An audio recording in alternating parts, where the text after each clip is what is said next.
implementing massive reform strategy. Health Ministry targeting additional measures to tackle malaria, and Guyana Revenue Authority collects $116 billion in revenue in 2012. Weekly Digest is a government information agency program that keeps you up to date on what government has been doing to better the lives of all Guyanese. With details, I am Sewell Finlay-Williams. The security sector is in the process of implementing a massive reform strategy to keep up with the changing trends of a modern society and to ensure more effective functioning of law enforcement agencies. Despite many conflicting views, statistical data showed an overall decrease in criminal activity since 2007 to present. The past 5 years at the Ministry of Home Affairs were very productive, a very productive period insofar as policy formulation, implementation, and fulfillment of its oversight role. Having recognized that we were over the 2006-2011 period, so to speak, and are better prepared technically and institutionally, it became necessary for the Ministry to approach Cabinet for the green light to embark on the path reflected in this presentation.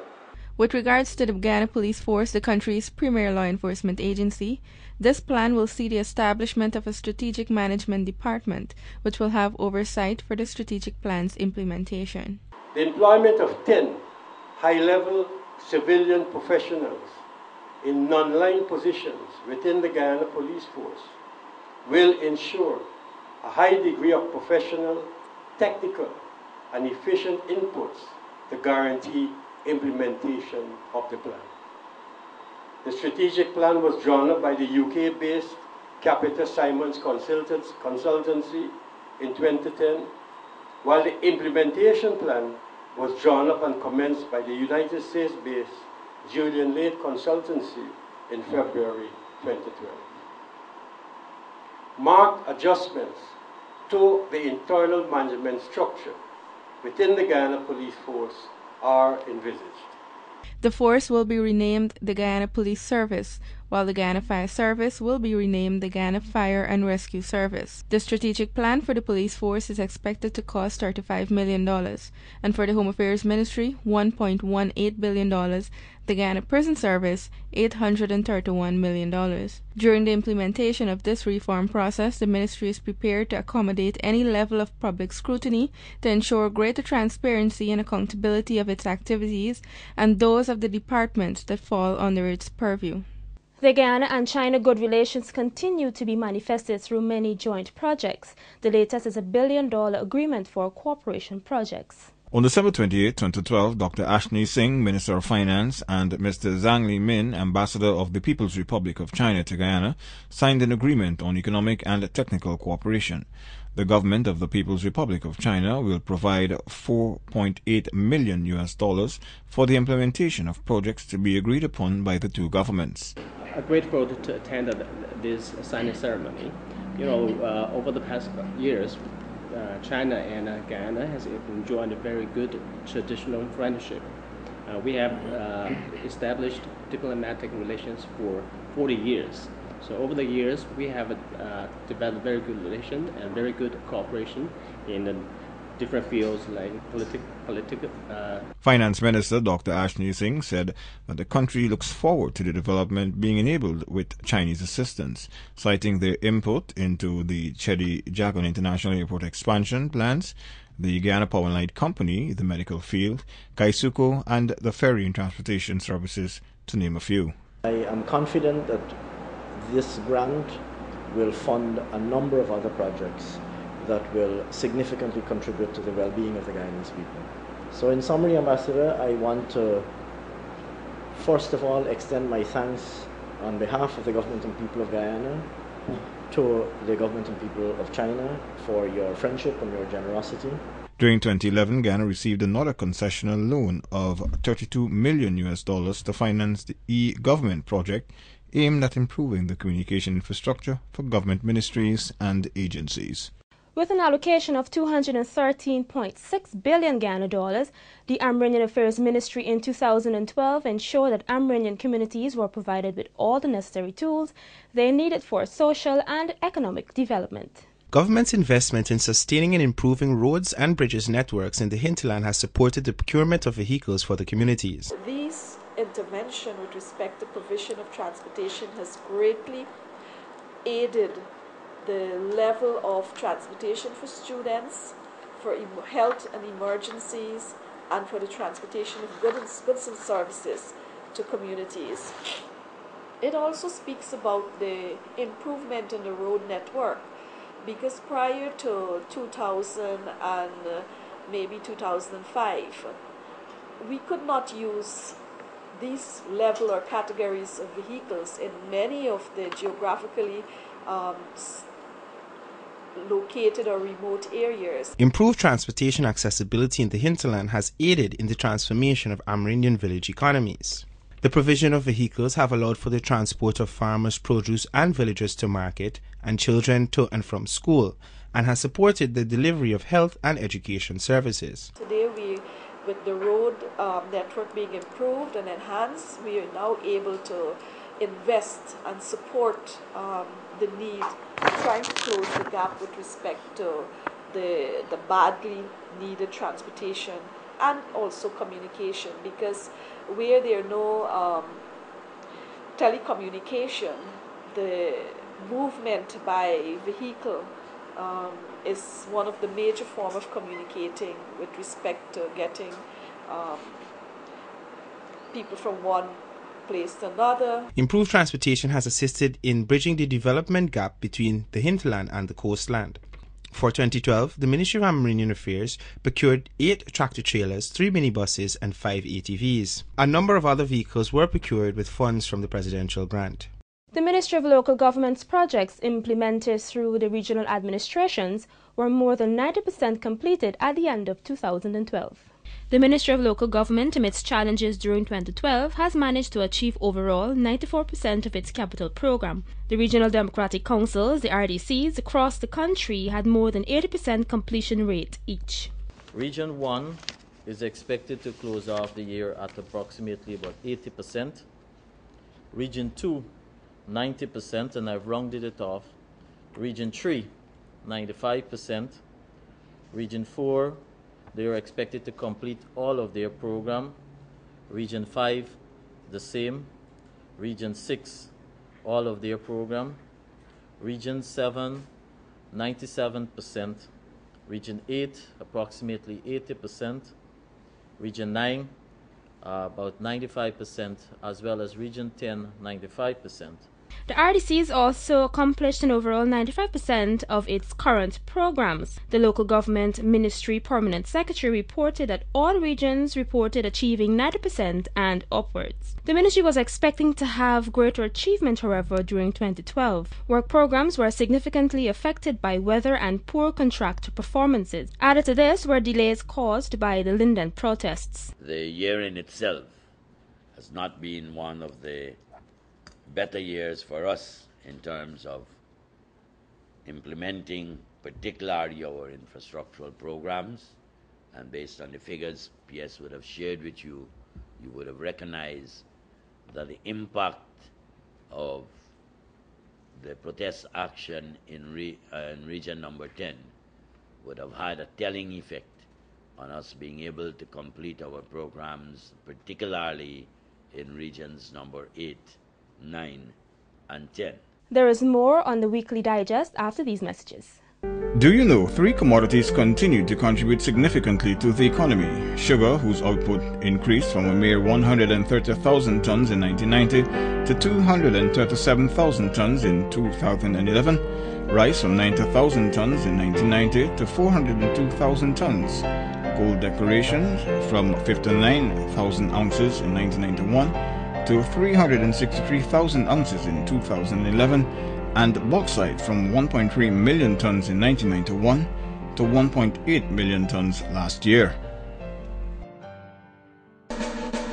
Do you know working people have benefited from the minimum wage rising by about 765% of the 1991 level, and coupled with that, the tax threshold has increased dramatically in the same period from $48,000 per year in 1991 to $600,000 per year this year. The Women of Worth program, a microcredit scheme introduced to lift the economic standing of especially single parents has transformed the lives of over 2,300 women. Tapping into the loan facility has enabled them to better their and their families' lives. Do you know that because of confidence in the PPPC government's economic development policy since 1992, close to 12 new commercial banks have been opened in various parts of the coastal regions to better serve their growing customer base? Do you know that Guyana experienced economic growth for 6 consecutive years from 2006 to 2011 despite the many serious challenges, and that for the first half of 2012, 2.8% was recorded due to its stable macroeconomic policies and good fiscal management? Do you know that under the National School Uniform Program annually, about 165,000 children are receiving vouchers throughout the coastal regions, whilst over 29,000 hinterland students are benefiting from the distribution of school uniforms to ensure all of Guyana's children can access education? The livestock industry contributed more than $58 million to Guyana's gross domestic product, the GDP, in 2012. Furthering Guyana's economic and social development. This sector also plays a critical role in meeting food security for the nation and reducing importation of food. Indeed, the Caribbean today ranks as the region in the world with the highest imported food bill. And as part of the Jagdeo initiative, Guyana is one of those countries that is providing leadership in reducing imports from outside the region.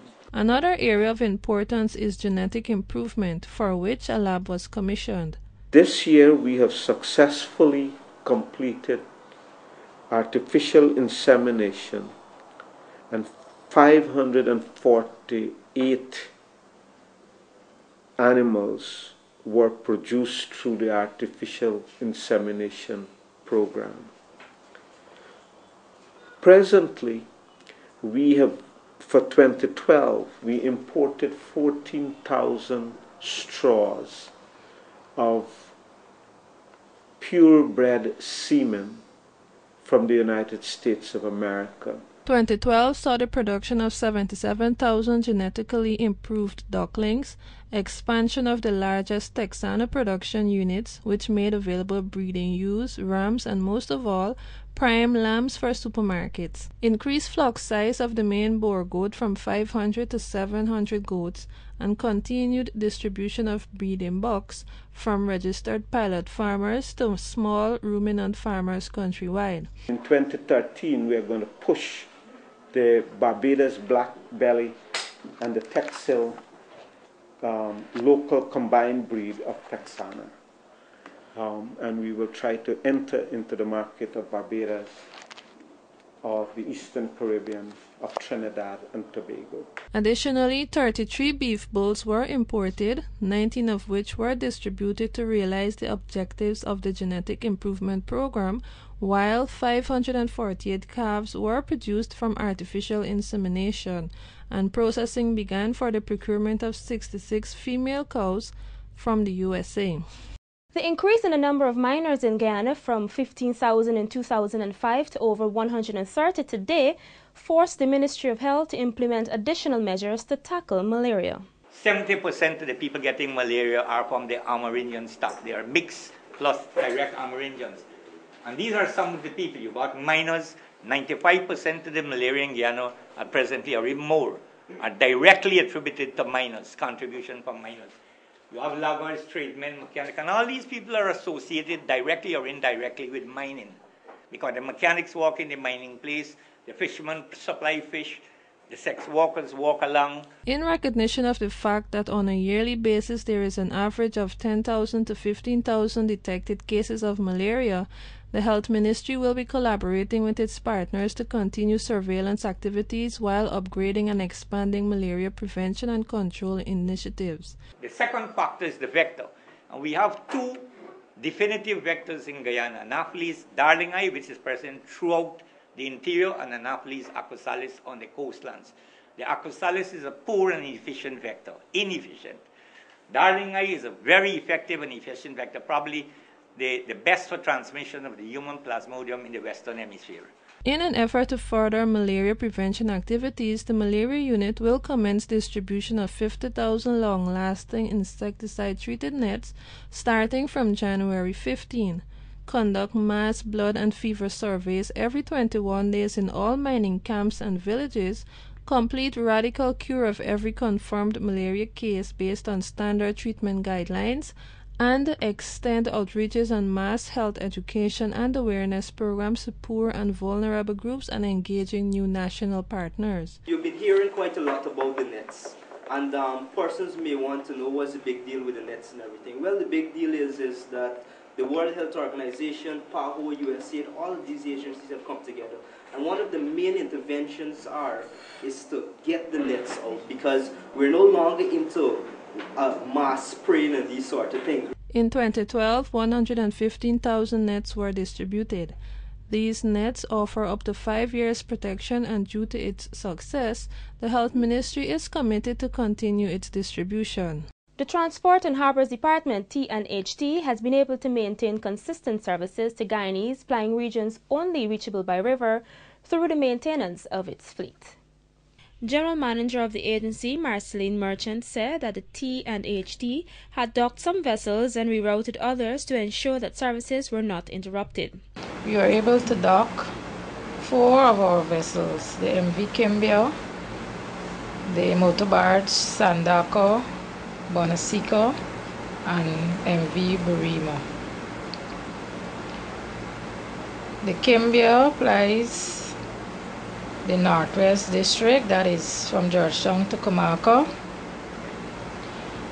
The Burima will be replacing the North Coast, that plies the Northwest District also, and that's from Georgetown to Kaitumo.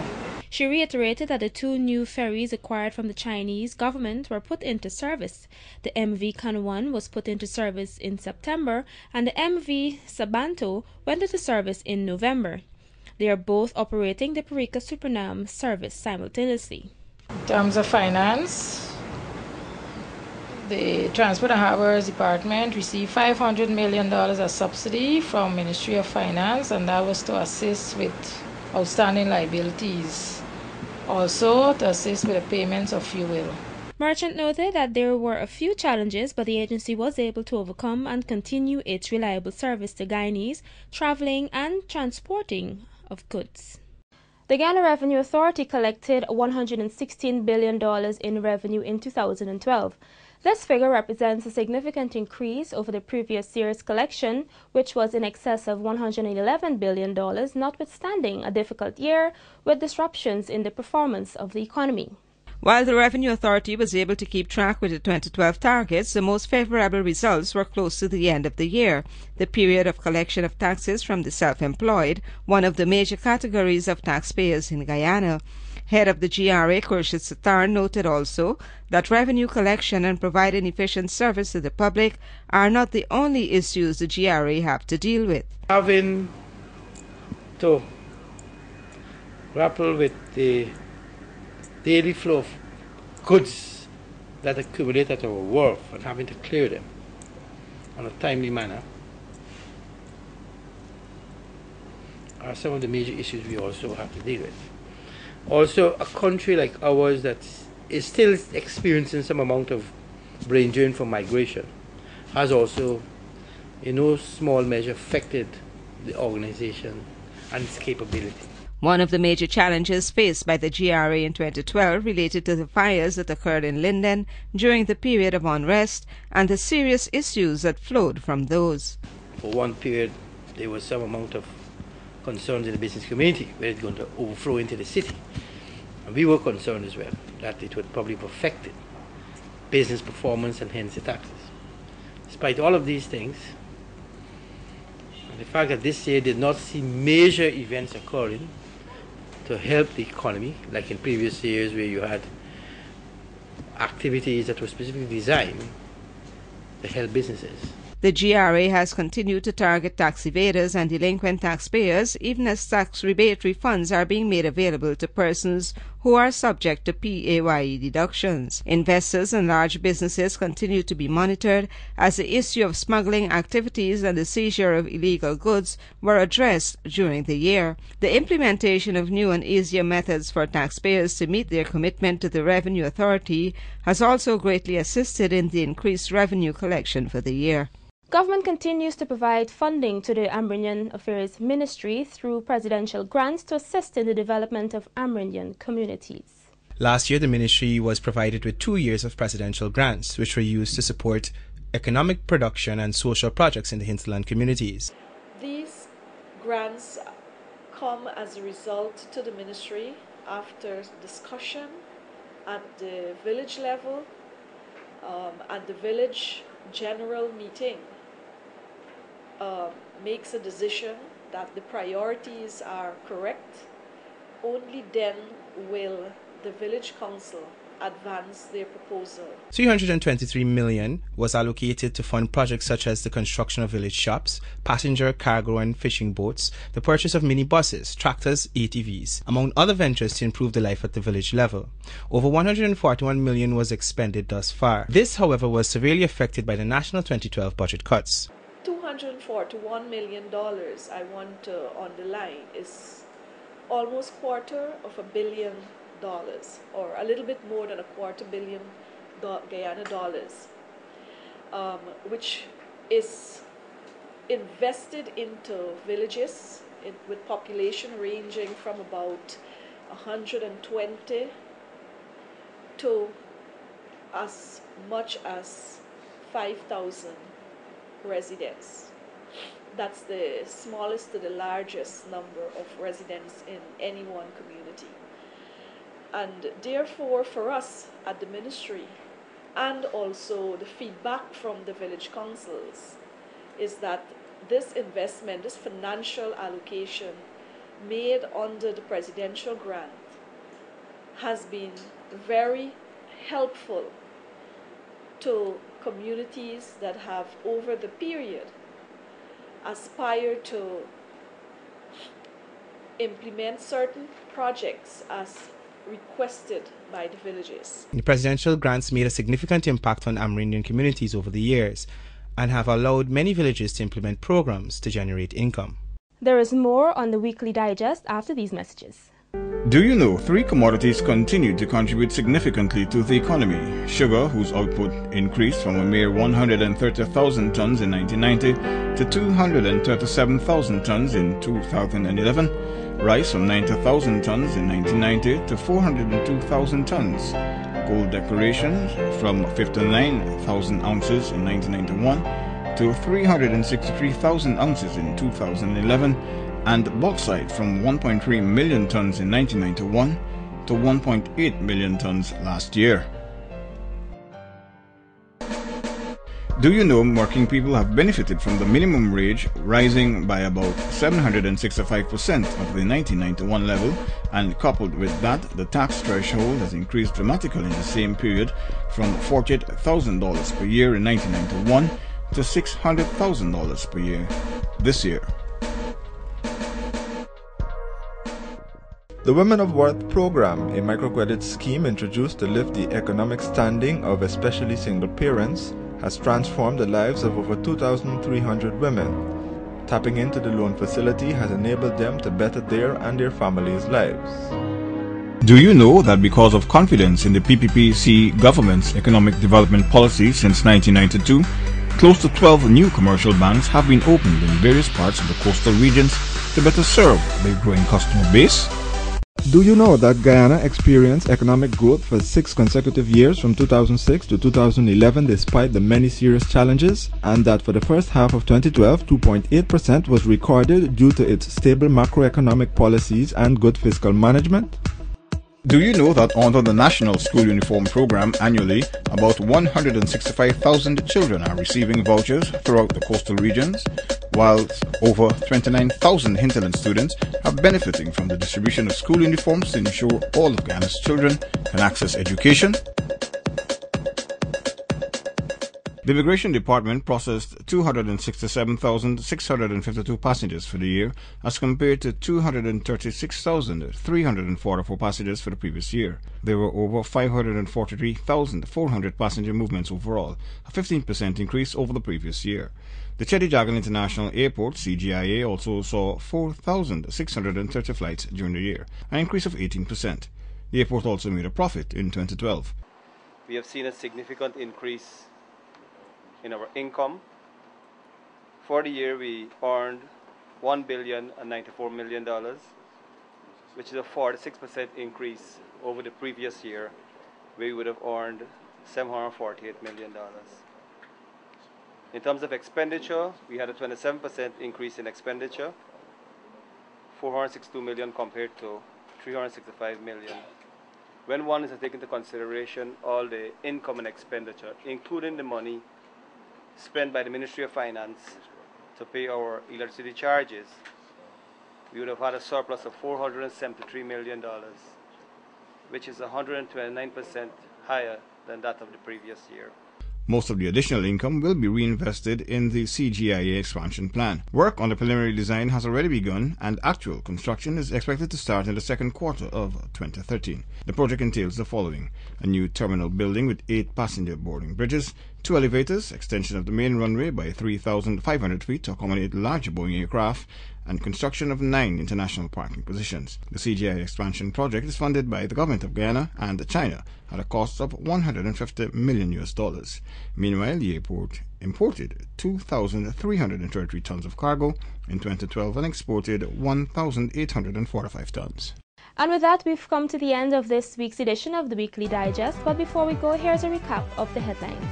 The security sector implementing massive reform strategy. Health Ministry targeting additional measures to tackle malaria. And the Guyana Revenue Authority collects $116 billion in revenue in 2012.